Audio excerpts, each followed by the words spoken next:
बोलिए प्रेम से श्री सद्गुरु महाराज की जय।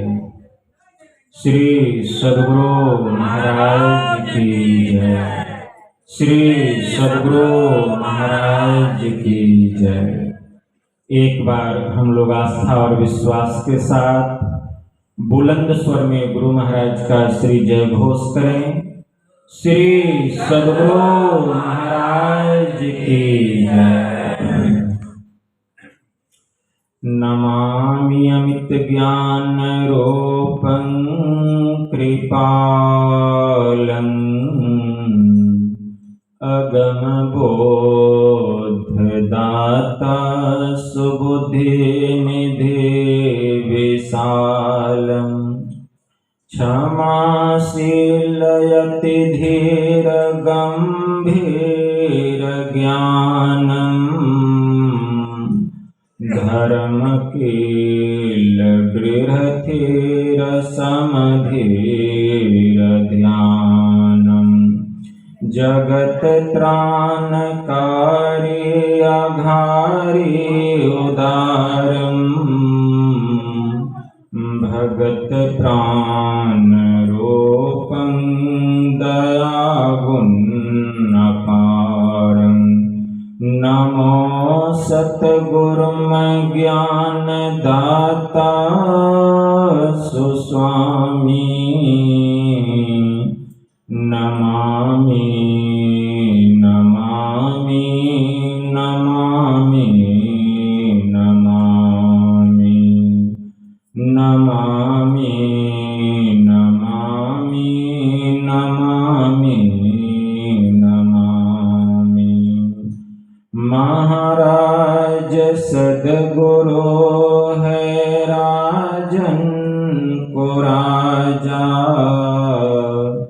है जिनकी कृपा से सर्व काजा भने में ही सोई परम गुरु नमामि नमामि नमामि नमामि नमामि नमामि नमामि नमामि नमामि। श्री सद्गुरु महाराज की जय। अव्यक्त रूप में प्रातः स्मरणीय अनंत श्री परम विभूषित परमाराध्य संत सद्गुरु महाराज के पावन कमल चरणों में बारंबार नमन। आदरणीय सत्संग प्रेमी गुरुजनों, भक्तिमती माताओं एवं धर्मशिला बहनों, आप लोगों को सर्वविदित हो चुका है कि यह संतमत सत्संग का आयोजन हमारे आदरणीय संजय जी ने अपने सुपुत्र शुभम कुमार के जन्म दिवस के उपलक्ष्य में कल से ही अष्टयाम के द्वारा और आज संतमत सत्संग की समाप्ति के द्वारा यह सत्संग कुछ देर में संपन्न हो जाएगा। लेकिन यह जो सत्संग है, यह सत्संग परमात्मा का निज अंग है। भगवान महायोगेश्वर श्री कृष्ण ने उद्धव जी से कहा था कि हे उद्धव, नाना प्रकार के जप तप होम, नाना प्रकार के तीर्थ व्रत, नाना प्रकार के अष्टजाम, नाना प्रकार के हवन कुंड के द्वारा भी मैं उतना प्रसन्न नहीं होता, लेकिन हे उद्धव, सत्संग आसानी से मुझे अपने बस में कर लेता है। इसलिए सत्संग से बड़ा और इस दुनिया में कोई दूसरा ज्ञान यज्ञ नहीं है। इसलिए मैं यज्ञों में ज्ञान यज्ञ सत्संग हूँ, भगवान ने कहा। तो अभी हम लोग सुन रहे थे अभी स्तुति विनती से सत्संग प्रारंभ हुआ और श्री रामचरितमानस का भी पाठ हुआ। नाम की महिमा के संबंध में हम लोग श्रवण कर रहे थे। गोस्वामी जी ने मानस में लिखा, गिरा अरथ जल बीची सम, कहियत भिन्न न भिन्न, बंदौ सीता राम पद, जिनहि परम प्रिय खिन। मैं सीताराम के चरण कमलों को प्रणाम करता हूँ, जो कहने के लिए तो जल और तरंग की तरह, शब्द और उसके अर्थ की तरह अलग है, लेकिन वास्तव में भिन्न नहीं है। जैसे शब्द से कोई अर्थ को अलग नहीं कर सकता, जैसे जल से कोई तरंग को अलग नहीं कर सकता, ठीक उसी प्रकार राम से कोई सीता को अलग नहीं कर सकता। अभी हम लोग सुन रहे थे। मैं उसी सीताराम के नाम की वंदना करता हूँ। गोस्वामी जी ने कहा, बंदौ राम नाम रघुवर को, हेतु कृषाणु भानु हिमकर को, विधि हरिहर मैं वेद प्राण सो, अगुण अनुपम गुण निधान सो। बंदौ राम नाम रघुवर को, मैं उस राम के नाम की वंदना करता हूँ जो राम का नाम सूर्य चंद्रमा और अग्नि का कारण है। हेतु कृषाणु भानु हिमकर को, हेतु का मतलब होता है कारण। किसका कारण? कृषाणु मतलब अग्नि, भानु मतलब सूर्य और हिमकर मतलब चंद्रमा। जो राम का नाम सूर्य चंद्रमा और अग्नि का कारण है, उसी राम के नाम की मैं वंदना करता हूं। गोस्वामी जी बड़े विद्वान थे, उच्च कोटि के संत शिरोमणि संत महापुरुष थे। उन्होंने कहा कि राम में से अगर एक एक मात्रा अगर भानु कृषाणु और हिमकर से निकाल दिया जाए तो इन तीनों का अस्तित्व समाप्त हो जाएगा। कि सूर्य चंद्रमा और अग्नि का कारण है राम का नाम। अब कहेंगे कि कैसे कारण है राम का नाम? वह सूर्य चंद्रमा और अग्नि का कारण कैसे है? राम में से एक मात्रा र अगर भानु से निकाल दिया जाए तो भानु नहीं कहला, कृषाणु से निकाल दिया जाए तो कृषाणु नहीं कहलाकर वह किसाणु कहलाएगा, जिसका मतलब अग्नि नहीं होगा। अगर राम में से दूसरा मात्रा आकार अगर भानु से निकाल दिया जाए तो वह भानु नहीं कहलाकर भनु कहलाएगा, जिसका अर्थ सूर्य नहीं होगा। अगर राम में से तीसरा मात्रा म अगर हिमकर से निकाल दिया जाए तो हिमकर नहीं कहलाकर हिकर कहलाएगा, जिसका अर्थ चंद्रमा नहीं होगा।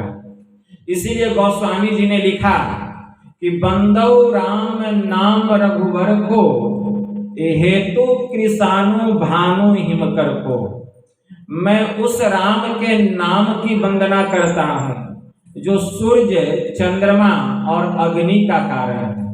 वह राम का नाम त्रेता युग में भगवान श्री राम का अवतार हुआ, लेकिन भगवान श्री राम जो अवतार लिए क्या उसी समय राम थे?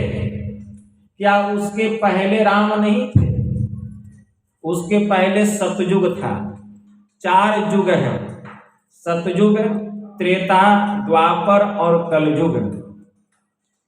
तो त्रेता युग में प्रभु श्री राम का अवतार हुआ, लेकिन क्या सतयुग में राम नहीं थे? सतयुग में भी राम थे। अगर सतयुग में राम नहीं होते तो क्या सतयुग में सूर्य नहीं था, चंद्रमा नहीं था कि अग्नि नहीं था? ये तीनों था। और अभी आप लोग पाठ में सुने कि वह जो राम का नाम है वह सूर्य चंद्रमा और अग्नि का कारण है।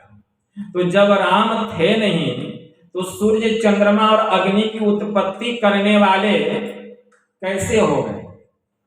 विचार करना पड़ेगा।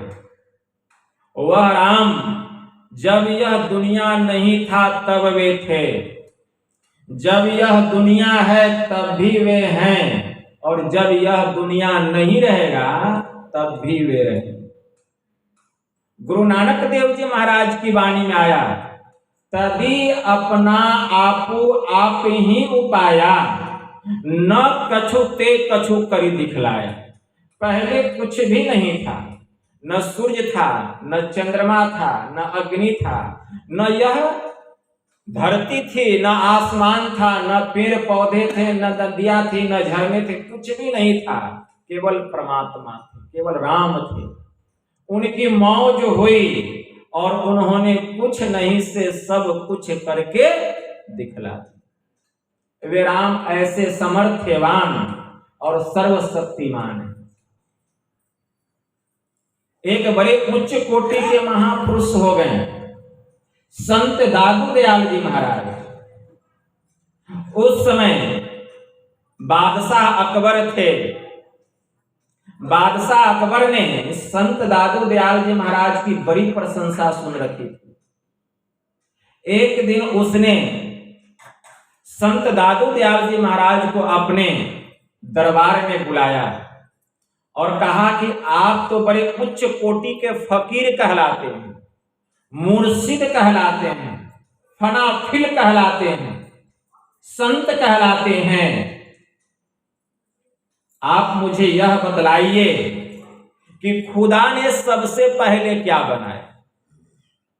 खुदा ने सबसे पहले धरती बनाया कि आसमान बनाई? खुदा ने सबसे पहले दिन बनाया कि रात बनाई? खुदा ने सबसे पहले सूर्य बनाया कि चांद बनाया? खुदा ने सबसे पहले तारे बनाए कि नक्षत्र बनाए? खुदा ने सबसे पहले नदियां बनाई कि सागर बनाए? खुदा ने सबसे पहले पर्वत बनाए कि पठार बनाए? खुदा ने सबसे पहले स्त्री बनाया कि पुरुष बनाया? खुदा ने सबसे पहले बनाया क्या, मैं आपसे जानना चाहता हूं। संत दादू दयाल जी महाराज ने कहा, ऐ बादशाह अकबर, अरे खुदा तुम्हारी तरह बुझदिल नहीं है जो कि आज सूर्य बनाया तो कल चांद बनाई, आज जमीन बनाया तो कल आसमान बनाई, आज स्त्री बनाया तो कल पुरुष बनाए, आज पर्वत बनाए तो कल पठार बनाए, आज दिन बनाया तो कल रात बनाई, आज नदियां बनाए तो कल झरने बनाए। वह तुम्हारी तरह बुज़दिल नहीं। वह एक ही बार कहा कुन और सब कुछ हो गया। एक शब्द ने सब कुछ किया। ऐसा समर्थ सोए, आगे पीछे जो करे सो बलहीना होए। खुदा के तरफ से एक आवाजें गैब हुई, एक स्फोट हुआ, एक नाद हुई, एक शब्द हुआ, एक आवाज हुई, और कुछ नहीं से उस शब्द ने सब कुछ करके दिखला दिया। संत क्राइस्ट ने उसी शब्द की ओर इंगित करते हुए कहा, आदि में शब्द था, शब्द ईश्वर के साथ था और शब्द ही ईश्वर है। उसी को स्फोट कहा गया, उसी को उद्गीत कहा गया, उसी को ब्रह्मनाद कहा गया, उसी को सतनाम कहा गया और उसी को ओमकार कहा गया। यही है वह शब्द। इसीलिए हमारे परमाराध्य ने कहा, भजो ओम ओम प्रभु नाम यही, अब भजो ओम ओम में ही नाम। यही है वह आदिनाद, यही है वह ब्रह्मनाद। बादशाह अकबर खामोश रह गया, चुप, उनके चरणों में गिर गया। तो अभी हम लोग शब्द की महिमा के संबंध में सुन रहे हैं। यही है वह नाद, यही है वह शब्द। उस शब्द के संबंध में संत पलटू साहब की वाणी में आया है, नाम डोर है गुप्त को नहीं जानता, निह अक्षर का रूप दृष्टि नहीं आवता, रंकार आकार पवन को देखना। अरे हरे पलटू, अरे देखत है कोई संत और सब देखना।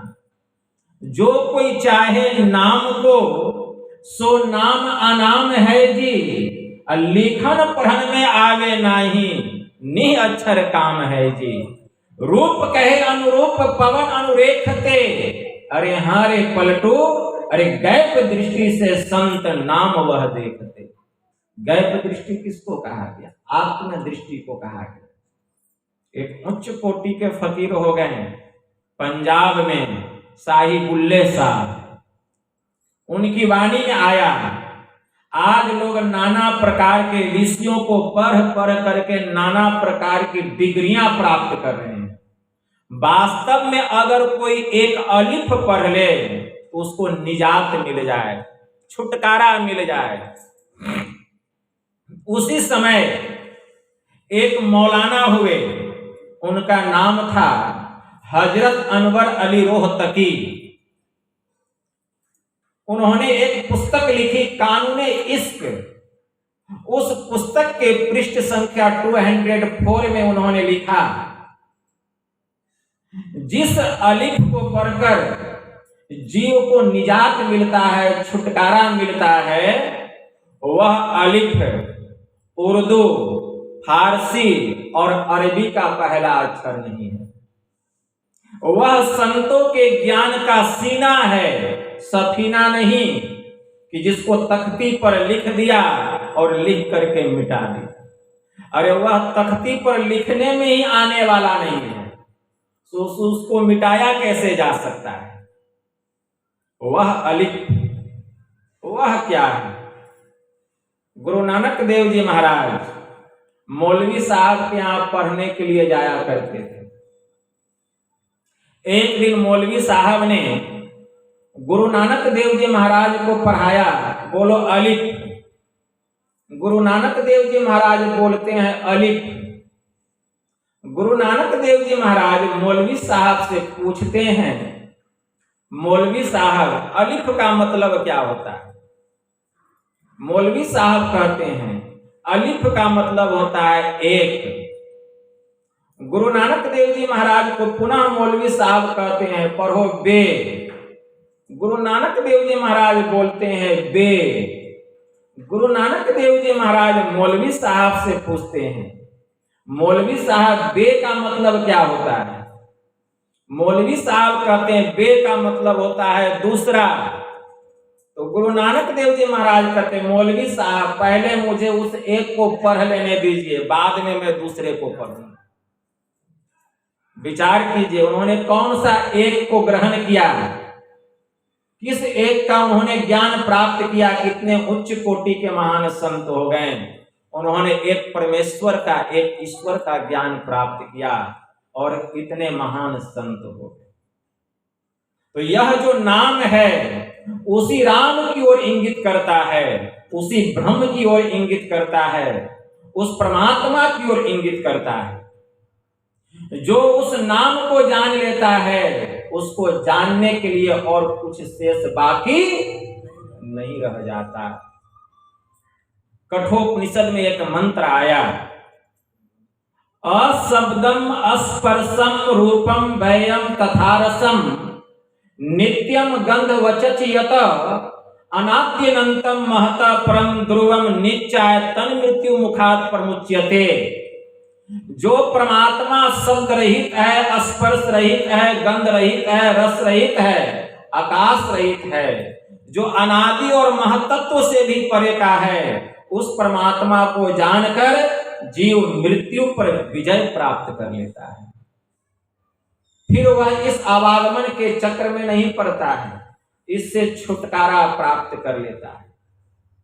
1933 ईस्वी की बात है, मुरादाबाद में सर्वधर्म सम्मेलन होने वाला था और उस सर्वधर्म सम्मेलन में हमारे गुरु महाराज भी गए हुए थे और उस सर्वधर्म सम्मेलन का संचालन पूज्य नंदन बाबा कर रहे थे, जो परम संत बाबा देवी साहब के शिष्य थे।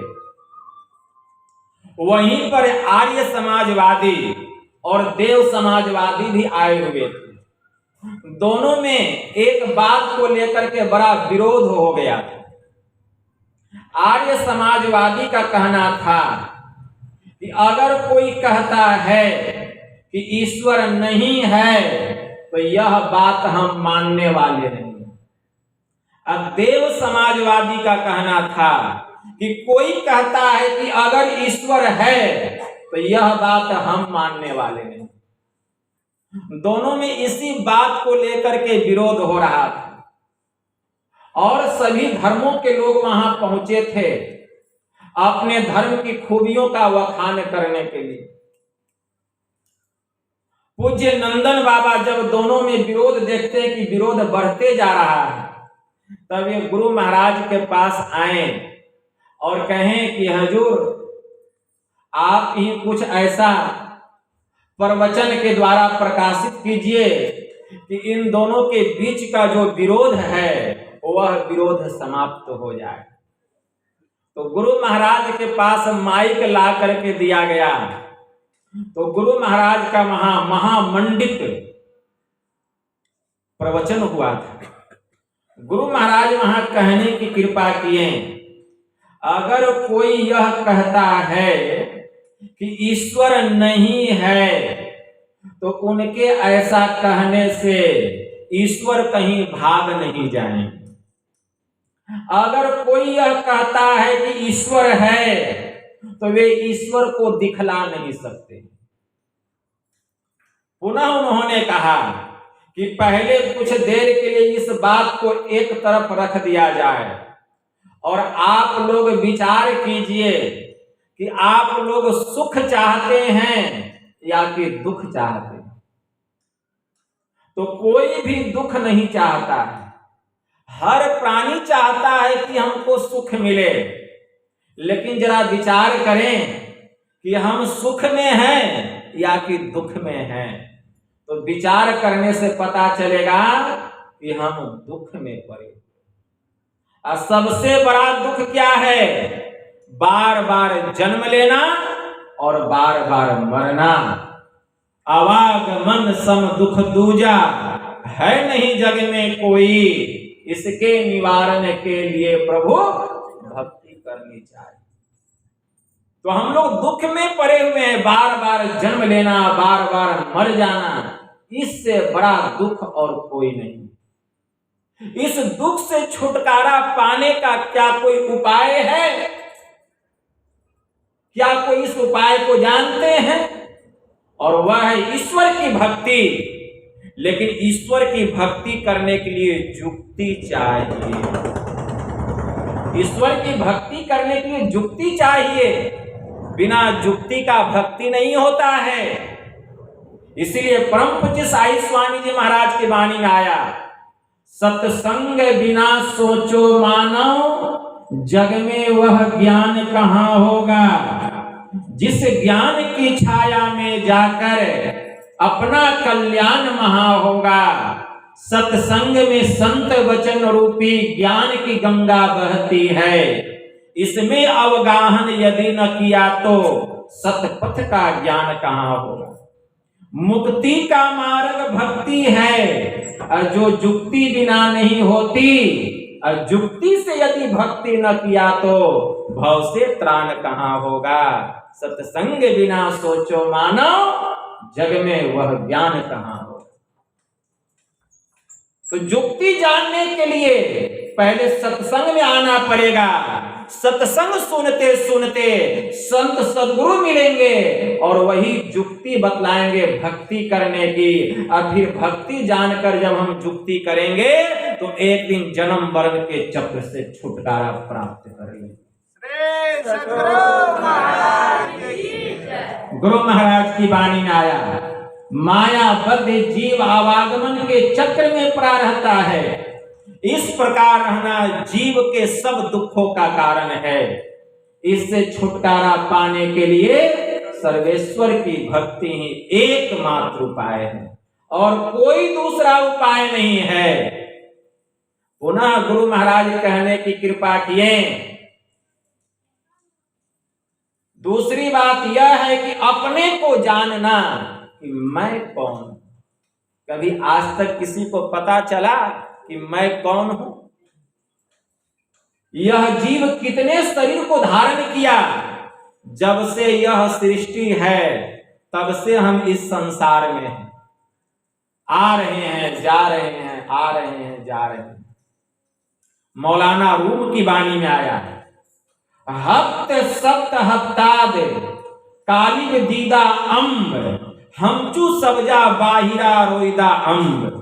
मैंने 770 कालिब हरियाली की तरह इस संसार को जन्म लेते और इसको नाश होते, हरियाली की तरह उपजते और इसका विनाश होते मैंने अपनी नजरों से देखा। तब इस जन्म में मुझे ज्ञान प्राप्त हुआ। मौलाना रूम की वाणी में आया। तो पहले अपने को जानना पड़ेगा कि मैं कौन हूं। हम कहते यह हाथ मेरी है, लेकिन क्या मैं हाथ हूं? यह हाथ मेरा है, मैं हाथ नहीं हूं। हम कहते हैं कि यह कान मेरी है, मतलब हम कान नहीं हैं, यह कान मेरा है। हम कहते हैं कि यह आंख मेरी है, मतलब आंख मेरी है, लेकिन हम आंख नहीं। हम कहते हैं यह शरीर मेरा है, मतलब यह शरीर मेरा है, लेकिन हम शरीर नहीं। अरे भाई हम हैं कौन? गोस्वामी जी ने लिखा, ईश्वर अंश जीव अविनाशी अचेतन अमल सहज सुख राशि माया बस भयं गुसाई अबंदे उकीर मरकट की नाई। हम ईश्वर के अंश हैं, जीव हैं, जीव। जैसे ईश्वर का किसी काल में नाश नहीं होता, वैसे ही इस अंश का भी नाश नहीं होता।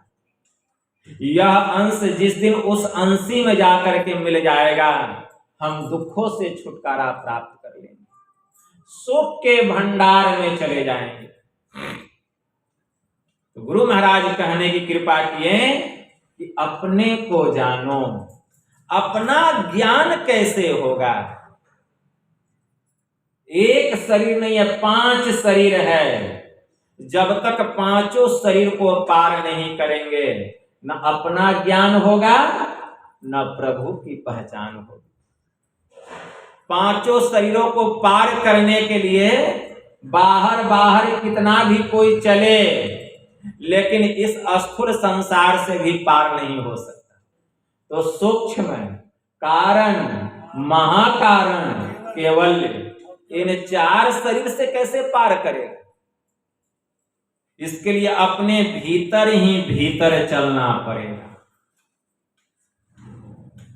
इस जमाने में उसने बड़ी बात कर ली जिसने अपने से मुलाकात कर ली। कैसे? एक फकीर ने कहा, मिलने की आरजू है तो खुद को मिटा के देख। अरे पर्दा नसीन घर है तो जरा पर्दे से आके देख। जिसको तू ढूंढता है मिलेगा तुझे यहीं, दरियाए इश्क में जरा गोता लगा के दे। मस्जिद खुदा का घर है यह कहते हैं शेख जी, अरे खुद ही खुदा का घर है, जरा खुद ही को मिटा के दे। मुल्ला की बांग को सुनता है सामो शहर इमाम, अरे बांगे इलाही हो रही, जरा गोसे में आके देख। कौवों से हंस बन रहे हैं सब मुर्शिद के पास में, अरे तालिबे दिदगर है तो जरा सजदे में आके देख। अरे मिलने की आरज़ू है तो जरा खुद को मिटा के दे। खुद को मिटाओ खुदा मिलेंगे। एक फकीर ने कहा, इबादत है किसी नासाद को फिर साद कर देना, अरे इबादत है किसी बर्बाद को फिर आबाद कर देना। यही सीखा है सागर हमने अपने मुर्शिद के कदम को छूकर अब खुदा से हो अगर मिलना, पता खुद का लगा लेना। बेहोश ये इंसान से यह ख्याल जुदा है, जाहिर है मोहम्मद बातिन में खुदा है। वह खुदा हम सबके भीतर में है, लेकिन हम उसको बाहर बाहर ढूंढ रहे हैं, कहां से मिलेगा। इसलिए अपने भीतर में यात्रा करनी पड़ेगी, अपने भीतर ही भीतर चलना पड़ेगा। कैसे चलेंगे? अपने भीतर ही भीतर कैसे चलेंगे, इसकी कला है। एक बड़े उच्च कोटि के महापुरुष हुए, उनका नाम है हल्लाज मंसूर। उनकी वाणी में आया, अरे अगर है शौक मिलने का, हरदम लौ लगाता जा, जलाकर खुद नुमाई को भस्मे तन पर लगाता जा, पकड़कर इश्क की झाड़ू सफा कर हिजरे दिल को, दुई की धूल को लेकर मुसल्ले पर उड़ाता जा।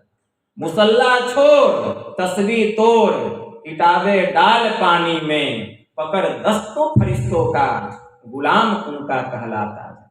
न मर भूखा, न रख रोजा, न जा मस्जिद, न कर सिजदा, वजू को तोड़ दे पूजा, शराबे शौक पीता जा। हमेशा खा हमेशा पी, गफलत में रहो न एकदम, नशे में सैर कर अपनी, खुदी को तू जलाता जा। न हो मुल्ला न हो ब्राह्मण, दुई को छोड़कर पूजा, और हुक्म साहे कलंदर का, अनहलक तू कहलाता है। कहे मंसूर मस्ताना, हक मैंने दिल में पहचाना, यही है मस्तों का मैखाना, अरे इसी के बीच आता जा, अगर है शौक मिलने का, हरदम लौ लगाता। तो भीतर में लौ लगाना पड़ेगा, ब्रह्म अग्नि को प्रकट करना पड़ेगा। महायोगी गुरु गोरखनाथ जी महाराज की वाणी में आया, कैसे लौ लगाएंगे? उनकी वाणी में आया, हंसी बा खेली बा धरी बा ध्यान, अहिनिसी कथिबा ब्रह्म ज्ञान, हंसे खेले करे न मन भंग, सो निश्चल सदा नाथ के संग, अजपा जपे सुन्नी मन धरे। भीतर में अनहद प्रकार के नादों की वर्षा हो रही है, उस नाद में अपने लौ को, अपने चित्त को, अपने मन को लगाना पड़ेगा। इसके लिए बिंदु पर अपने को स्थिर करना पड़ेगा, शून्य पर। तो हंसीबा खेलीबा धरीबा ध्यान, अहिनिसी कथिबा ब्रह्म ज्ञान, हंसे खेले करे ना मन भंग, सो निश्चल सदा नाथ के संग, अजपा जपे शून्य मन भरे। जो शून्य में अपने चित्त को लगा करके रखेगा, उसी की सूरत उस अजपा जप में, उस अनहद नाद में उसी की सूरत लगेगी। ब्रह्म अग्नि जो हो में काया, तब उसके भीतर में ब्रह्म अग्नि रूपी अमृत की वर्षा होगी। तास महादेव बंदे पाया, धन जोगन की करे न आस, अचित न राखे कामिनी पास, नाद बिंदु जाके घट जरे, ताकि सेवा पार्वती करे। ऐसे जो महापुरुष होते हैं, जो अपने भीतर में ब्रह्म ज्योति और ब्रह्मनाद रूपी अमृत की वर्षा जिनके भीतर में होती है, और जो उस अमृत का पान करते हैं, ऐसे महापुरुषों की सेवा भगवान शिव माता पार्वती सहित करते हैं। तो गुरु महाराज वहां कहने की कृपा की कि सबसे पहले अपने को जानो कि मैं कौन हूं। वहीं पर गुरु महाराज का महामंडित प्रवचन हुआ। वहीं पर एक अंग्रेज पत्रकार साहब थे, वे सभी धर्मों के लोगों के प्रवचन को सुनते थे, हाथ में एक अखबार ले लेते और उसी को पढ़ते रहते थे, लेकिन सबके प्रवचन को कान से सुनते। और जब सबका प्रवचन हो जाता था तो अंग्रेजी में ट्रांसलेट करके उसको सुनाते। जब गुरु महाराज के प्रवचन को उन्होंने सुना तो बहुत प्रभावित हुए और अंग्रेजी में ट्रांसलेट करके सुनाया।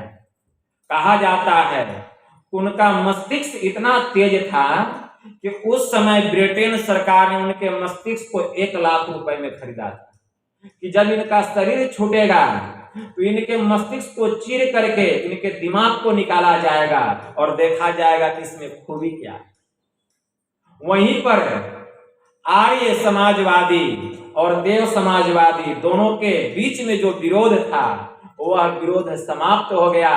दोनों गुरु महाराज के चरणों में गिर गए और आर्य समाजवादी कहते हैं गुरु महाराज से कि सरकार, जिज्ञासा है कि शब्द साधना के संबंध में आपका क्या ख्याल है। तो गुरु महाराज कहने की कृपा किए कि रग और रेशे के भी शब्द होते हैं, वह शब्द साधना नहीं है। तब तो गुरु महाराज कहने की कृपा किए कि जो कोई योगिक क्रिया के द्वारा बिंदु पर चढ़ाई करता है तब उसको सूक्ष्म नाद का अवलंब मिलता है।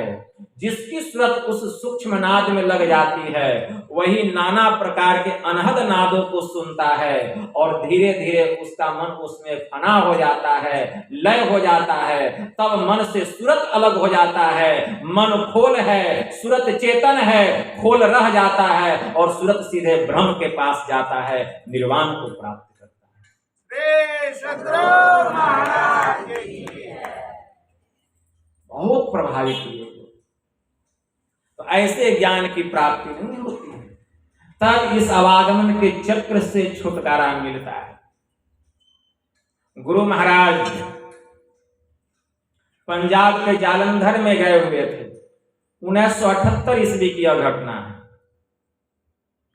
उसी समय एक पत्रकार साहब थे, विजय निर्वाद, वे गुरु महाराज के पास आते हैं और कहते हैं सरकार, आज के समय में सदगुरु का मिलना बहुत मुश्किल है, लेकिन आज मैं देखता हूं कि अगर कोई व्यक्ति आज गेरुआ वस्त्र धारण करता है तो कल अपने को सदगुरु कहलाने लगता है और परसों यह घोषणा कर देता है कि मैं ही ब्रह्म हूं, मैं ही ईश्वर हूं।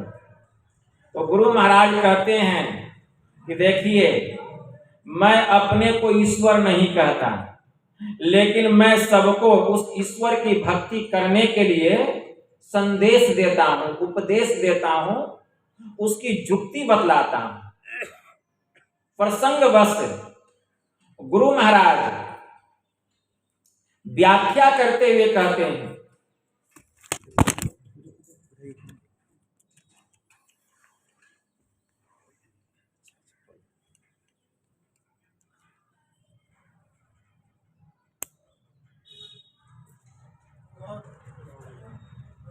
श्री सदगुरु महाराज जी की प्रसंगवश गुरु महाराज सन्यासी के संबंध में कहते हैं कि सन्यासी वह नहीं है जो मन से सब कुछ त्याग कर दे। जो मन से सब कुछ त्याग कर दे वह सन्यासी नहीं है, बल्कि सन्यासी तो वह है जो मन का भी त्याग कर दे, जो मन का भी त्याग कर दे। और प्रसंगवश गुरु महाराज ऋषि, महर्षि और ब्रह्म ऋषि की व्याख्या करते हुए कहते हैं कि ऋचाओं और वेदों का शुद्ध शुद्ध जो अध्ययन करता है, वेदों की ऋचाओं का जो शुद्ध शुद्ध अध्ययन करता है वह ऋषि है। जो निधि ध्यासन करता है और भीतर में जिसने कुछ अनुभूति को प्राप्त कर लिया है वह महर्षि है। और वेदों को जिसने अपने जीवन में उतार लिया है, जो वेदज्ञ हो गया है, जिसने जीते जी जीवन मुक्त अवस्था को प्राप्त कर लिया है, जीवन काल में जिसकी सूरत उस ब्रह्मनाद में लीन हो गई है, जो जड़ और चेतन से अपने को अलग कर लिया है, जिसने अपने को जान लिया है, जिसने प्रभु को पहचान लिया है, वही ब्रह्म ऋषि। पुनः विजय निर्वाद गुरु महाराज से जिज्ञासा करते हैं कि गुरुदेव, अहम ब्रह्म अस्मि के संबंध में आपका क्या ख्याल है कि मैं ही ब्रह्म हूं। तो गुरु महाराज कहते हैं पूर्णतः, लेकिन यह स्थिति तब आती है जबकि नदियां अपने अस्तित्व को मिटा करके सागर में मिल जाती है। यदा नद्या स्यंदमानः समुद्रे अस्तंग गच्छन्ति नाम रूपे विहाय तथा विद्वान नाम रूपा द्विमुक्त प्रातक्रम पुष्मुपेति दिव्यम। जैसे निरंतर बहती हुई नदियां जब अपने नाम और रूप का परित्याग करके सागर में जाकर के मिल जाती है तो उसकी संज्ञा नदी की नहीं सागर की हो जाती है। उसी प्रकार जो जीव स्व को मिटा करके जो अपने को उस प्रभु में प्रतिष्ठित कर लेता है तो उसकी संज्ञा जीव की नहीं उसकी संज्ञा तीव की हो जाती। जब मैं था तब हरि नाही अब हरि है मैं नाही अब प्रेम गली अति सांकरी या में दो न समाय। विजय निर्वाल जी बड़े प्रसन्न हुए और कहते हैं कि गुरुदेव हम जैसे लोग परमात्मा को तो कभी भूलते नहीं लेकिन परमात्मा की भक्ति करने का विधि और विधान क्या है वे हम नहीं जानते। तो क्या मुझ जैसे तुच्छ व्यक्ति का प्रभु के चरणों में कोई स्थान है या कि नहीं। वहीं पर गुरु महाराज कहने की कृपा की कि अवश्य है। एक समय की बात है कि अर्जुन भगवान महायोगेश्वर श्री कृष्ण से मिलने के लिए गए। उस समय भगवान ध्यान करने के लिए बैठे। अर्जुन भगवान को ध्यान करते हुए देख करके बैठ गए। जब भगवान का ध्यान टूटा तो उन्होंने अर्जुन को अपने सामने देखा तो कहते हैं कहो अर्जुन कैसे आना हुआ। तो अर्जुन कहते हैं प्रभु मैं यह जानना चाहता हूं कि पूरी दुनिया तो आपका ध्यान करती है लेकिन प्रभु आप किसका ध्यान करते हैं। वहीं पर भगवान महायोगेश्वर श्री कृष्ण कहने की कृपा किए कि देखो अर्जुन पूरी दुनिया मेरा ध्यान करती है लेकिन जो मेरा ध्यान करता है उसके लिए मेरा भी ध्यान करना अवश्यंभावी है। उसके लिए मेरा भी ध्यान करना अवश्यंभावी है। तो जो मेरा ध्यान करता है ऐसे महापुरुषों का मैं भी ध्यान करता हूं। इसलिए गुरु महाराज इतना कहकर वहां कहते हैं कि परमात्मा विधि और विधान के भूखे नहीं होते वे भाव के भूखे होते हैं। हम उनको याद करें या न करें आवश्यकता इस बात की है कि हम उनको भूले नहीं। जो परमात्मा को भूलते नहीं हैं तो परमात्मा उनको याद रखते।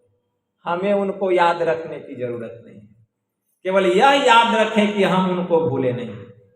जब भगवान महायोगेश्वर श्री कृष्ण ने अर्जुन को अपना विश्व रूप दिखलाया था तो अर्जुन ने भगवान से पूछा था कि प्रभु संपूर्ण चराचर प्राणियों को मैं आपके भीतर देख रहा हूं। कमल पर आसीन ब्रह्मा को देख रहा हूं, विष्णु को देख रहा हूं, शिव को देख रहा हूं, 33 कोटि देवताओं को देख रहा हूं प्रभु। समस्त दिशाओं के दिक्पालों को देख रहा हूं, समस्त लोक और लोकांतरों को देख रहा हूं प्रभु। मैं देख रहा हूं कि सृष्टि आपके भीतर में प्रकट हो रही है प्रभु। उसका लोप हो रहा है, उसका लय हो रहा है प्रभु। मैं देख रहा हूं कि संपूर्ण प्राणी जन्म ले रहे हैं, मर रहे हैं प्रभु। सब चीज मैं आपके भीतर में देख रहा हूं। लेकिन प्रभु आपके माथे के ऊपर में ये लंबे लंबे दाढ़ी वाले बाबा कौन बैठे जिनको मैं आपके माथे के ऊपर में देख रहा हूं। तो भगवान ने कहा अर्जुन ये संत हैं और संत को मैं अपने माथे पर रखता हूं क्योंकि पूरी दुनिया मेरा ध्यान करती है लेकिन ऐसे महापुरुषों का मैं ध्यान करता हूं। इसीलिए सबसे बड़े हैं संत। दूसरा नाम है तीजे 10 अवतार तिन्हें प्रणाम है। ब्रह्मा विष्णु महेश सकल संसार है। अरे हारे पलटू अरे सबके ऊपर संत मुकुट सरदार। इसीलिए बड़ा होए ते ही पूजिए संतन किया विचार। संतन किया विचार ज्ञान का दीपक लीना। देवता 33 कोटि नजर में सबको चीना। सबका खंडन किया, खोज के तीन निकारा, और तीनों में दुई सही, मुक्ति का एके द्वारा। हरि को लिया निकारी, बहुरी तीन मंत्र विचारा। अरे हरि है गुण के बीच, और संत है गुण ते न्यारा। पलटू प्रथमे संत जन, अरे दूजे हैं करतार। अब बड़ा होते ही पूजिए, संतन की आज्ञा। इसीलिए सबसे बड़े हैं संत सदगुरु। अगर हम भगवान विष्णु की पूजा करते हैं तो शिव की पूजा शेष बची रह जाती है। अगर भगवान शिव की पूजा करते हैं तो विष्णु की पूजा शेष बची रह जाती है। 33 कोटि देवता बतलाए गए हैं। दिन भर में कितने देवी देवता की आप पूजा कीजिएगा? दुर्गा माँ, काली माँ, शंकर भगवान, विष्णु भगवान, हनुमान जी, 5-10 देवी देवताओं की पूजा करेंगे, लेकिन और तो बचे रह जाएंगे शेष। उनकी पूजा कैसे होगी? तो कितना भी देवी देवता की पूजा कर लीजिए, लेकिन 33 कोटि का अंत होने वाला नहीं है। लेकिन एक गुरु की पूजा कर लेने से 33 कोटि देवताओं की पूजा निशेष हो जाती है। देवी देव समस्त पूरन ब्रह्म परम प्रभु, अब गुरु में करे निवास कहत है संत सबू। सभी महापुरुषों ने कहा कि जितने देवी देवता हैं सब गुरु में निवास करते हैं। अब गुरु की पूजा कर लिए, सबकी पूजा निशेष हो गई। लेकिन विश्वास रहेगा तब तो। विश्वास नहीं है। मैत्रेय ऋषि ने बड़ा अच्छा कहा, एक मेवादित्यम यद गुरुवाक्य निश्चितम एतदेकांतमित युक्तम न मठो न वनांतरम। वह परमात्मा एक है, वह अद्वितीय है। ऐसा संत सदगुरु के महावाक्य पर जिसको विश्वास हो जाए, वह एक पवित्र स्थान पर आसन लगा करके उस प्रभु को पाने के लिए अपने भीतर में वह ध्यान लगाता है। उसे किसी मठ में और वन में जाने की कोई आवश्यकता नहीं, लेकिन विश्वास होना चाहिए। असंशयवताम मुक्ति संशयाविष्ट चेतसाम न मुक्ति जन्म जन्मांतो तस्मात् विश्वासमाप्नुयात्। अर्थात असंशय वाले को ही मुक्ति मिलती है। असंशय वाले को कई जन्मों में भी मुक्ति की प्राप्ति नहीं होती। इसलिए विश्वास प्राप्त करना चाहिए कि वह परमात्मा एक है, वह अद्वितीय है, उसके जैसा और कोई दूसरा नहीं है। और गुरु से जुक्ति जानकर उस ईश्वर को पाने के लिए अपने भीतर में ध्यान लगाना चाहिए। उसे कहीं जाने की आवश्यकता नहीं।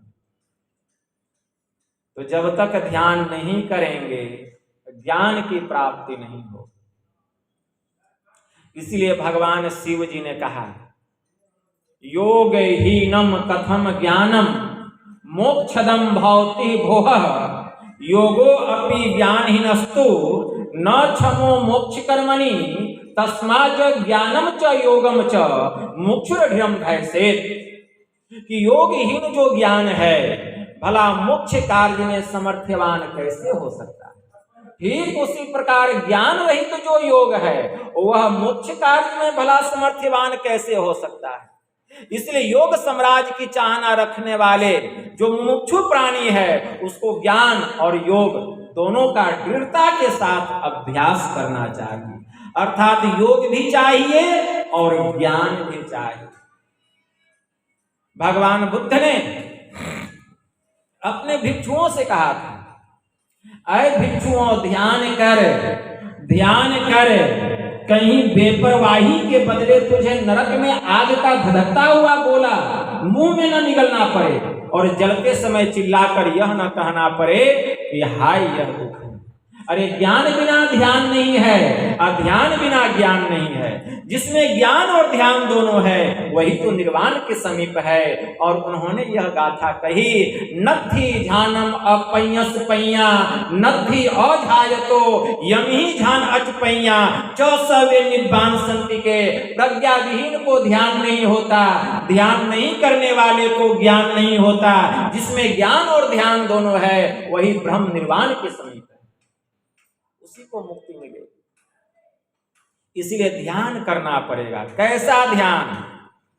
न ध्यानम ध्यान मिथ्या हुर ध्यानम शून्यगतम मनः तस्य ध्यान योग प्रसादन सौख्यम मोक्षम न संशय। भगवान शिव जी ने माता पार्वती से कहा कि हे देवी, ध्यान को ध्यान नहीं कहते हैं, शून्यगत मन को ही ध्यान कहते हैं। अब उसी ध्यान की प्रीति के द्वारा सुख और मोक्ष लाभ की प्राप्ति होती है। इसलिए ध्यान करना पड़ेगा। कौन सा ध्यान? तो शून्य ध्यान। संत कबीर बाबा ने कहा, शून्य ध्यान सबके मन माना, अब तुम बैठो आत्म स्थान। जहां आत्मा की बैठक है, वहीं पर ध्यान लगाना पड़ेगा आंख बंद करके, तब यह आत्मा जगेगा।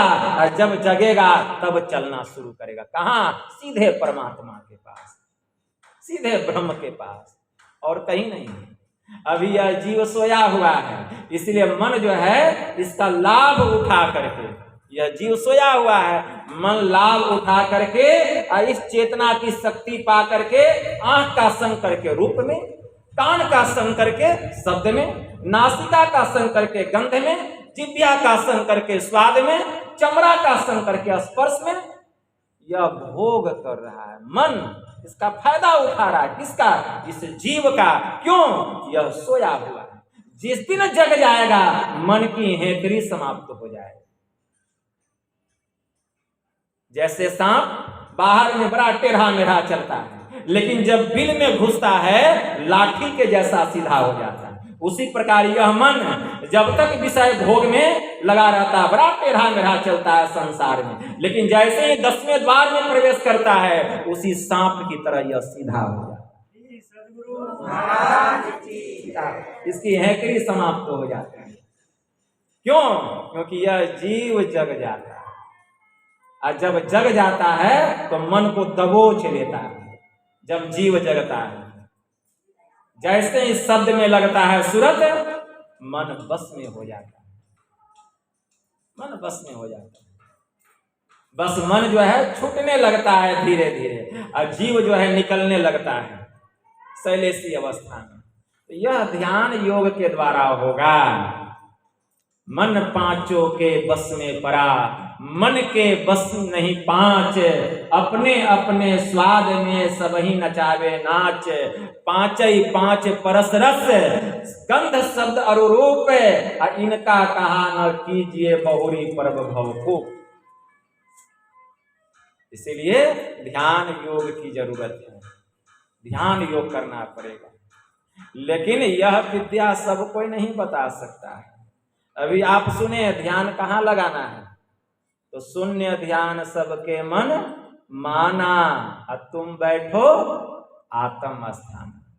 कोई बता सकता है कि आत्मा की बैठक कहाँ है? वहीं पर ध्यान लगाना। आप किसी से भी दीक्षा लीजिए, जाके पहले पूछिए, उससे बताइए आत्मा का बैठक कहाँ है, वहीं पर ध्यान लगाना। अगर बतला दे तब तो ठीक है। बाबा कबीर के पास एक भक्त आए, संत कबीर साहब से कहते हैं, बाबा मैंने दीक्षा ले लिया। संत कबीर साहब क्या कहते हैं? बतलाओ, इस तन में मन कहाँ बसत है, और निकस जाए नौ ठोर, और गुरु गम हो तो बतलाइए, और ना तो कर गुरु। और चुप हो गया। कहा बाबा यह तो गुरु महाराज ने बताया ही नहीं, कहे उस गुरु से काम चलने वाला नहीं। बाबा आप ही बता दीजिए, मैं आपको ही अपना गुरु बना लूंगा। बाबा कहते नैनो माही मन बसे, निकस जाए नौ ठोर, और गुरु गम भेद बतलाइया सब संतन सिरमोर। कौन सा नयन? तो हमारे परमराध्य ने कहा, मन तुम बसो तीसरो नैना, मह तह से चल दी जोरे, स्थूल नैन निज धार, दृष्टि दो सन्मुख जोरो रे, जोरी जगरी सुषमन में बैठो, गगन उड़ी जोरे, मन तुम बसो तीसरो नैना, महतह से चलती है। वहीं पर आत्मा की बैठक, वहीं पर ध्यान लगाना पड़ेगा, तब यह जीव जगेगा और तब इसका चलना शुरू होगा। कहाँ? दुनिया में नहीं, सीधा परमात्मा में, परमात्मा के पास जाएगी सूरत। इस तरह योगिक क्रिया को जानकर जब हम ध्यान करेंगे, जैसे जैसे आगे बढ़ेंगे ज्ञान प्राप्त होते चला जाए, ज्ञान की अनुभूति होते चली जाएगी और ऐसा लगेगा कि अभी कुछ भी नहीं मिला है। जैसे जैसे आगे बढ़ेंगे लगेगा बहुत कुछ बचा हुआ है। इसलिए गुरु महाराज अंतिम समय तक कह गए, अभी तो मैं सीख रहा हूं, अभी तो मैं सीख रहा हूं। तो हम लोग कहां से सीख गए?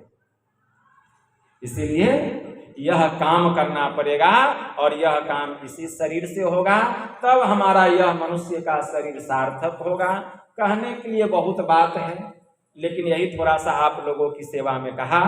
बस इतना ही कहकर मैं अपनी वाणी को यहीं विराम देता हूँ। और हमारे आदरणीय संजय जी, इनके सुपुत्र शुभम जी, जिनके जन्म दिवस पर कल अष्टजाम हुआ, आज सत्संग हुआ, मैं गुरु महाराज से उसके उज्जवल भविष्य की कामना करता हूँ।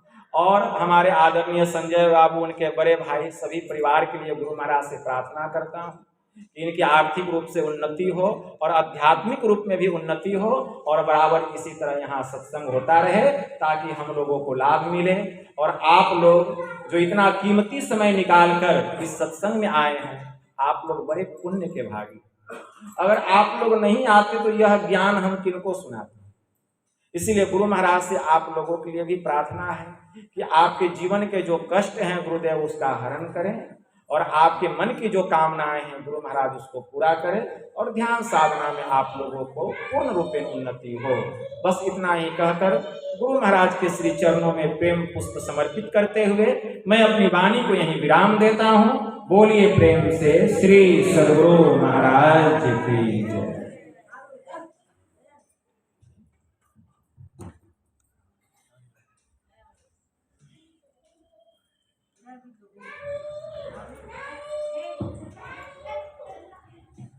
श्री सद्गुरु महाराज की जय।